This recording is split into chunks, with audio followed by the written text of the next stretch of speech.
Hi, this is Miss Merisisier, and I'm going to be reading to you. This book is called Trombone Shorty.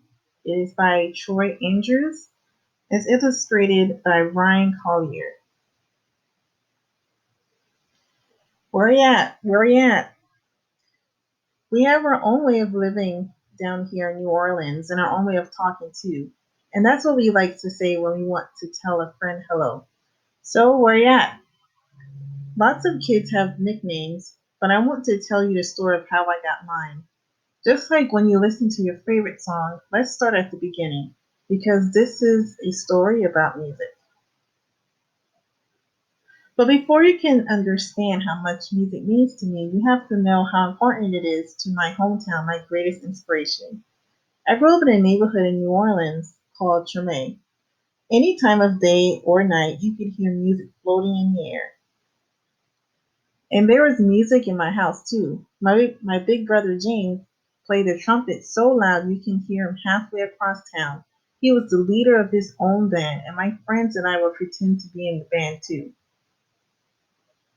There is one time every year that's more exciting than any other: Mardi Gras. Parades fill the streets, and beaded necklaces are thrown through the air to the crowd.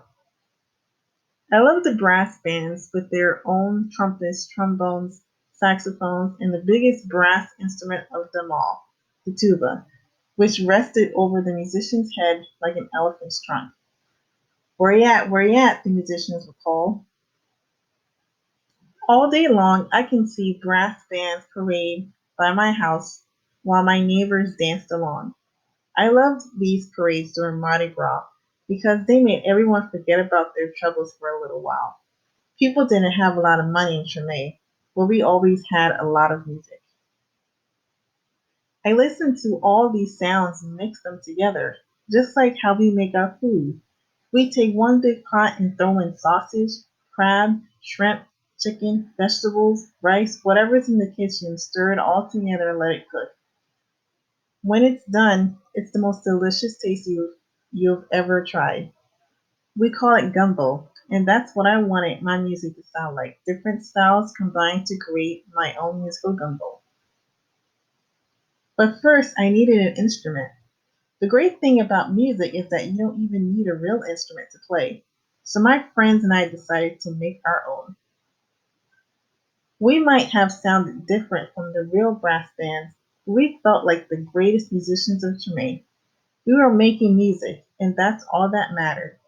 Then one day I found a broken trombone that looked too beaten up to make music anymore.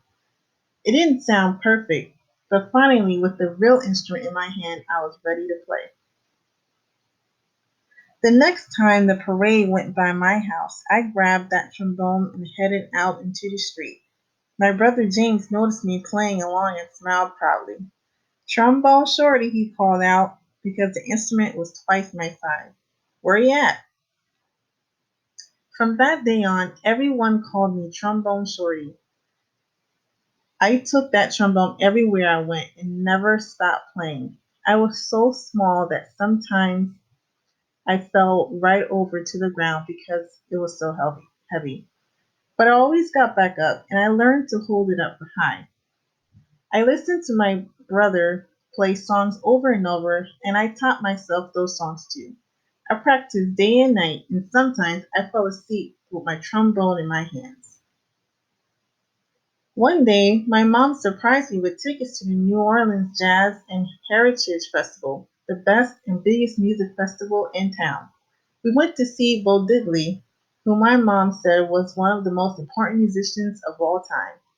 As I watched him on stage, I raised my trombone to my lips and started to play along.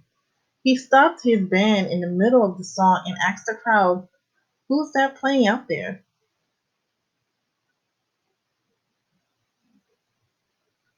Everyone started pointing, but Bo Diddley couldn't see me because I was the smallest one in the place. So my mom held me up in the air and said, "That's my son, Trombone Shorty."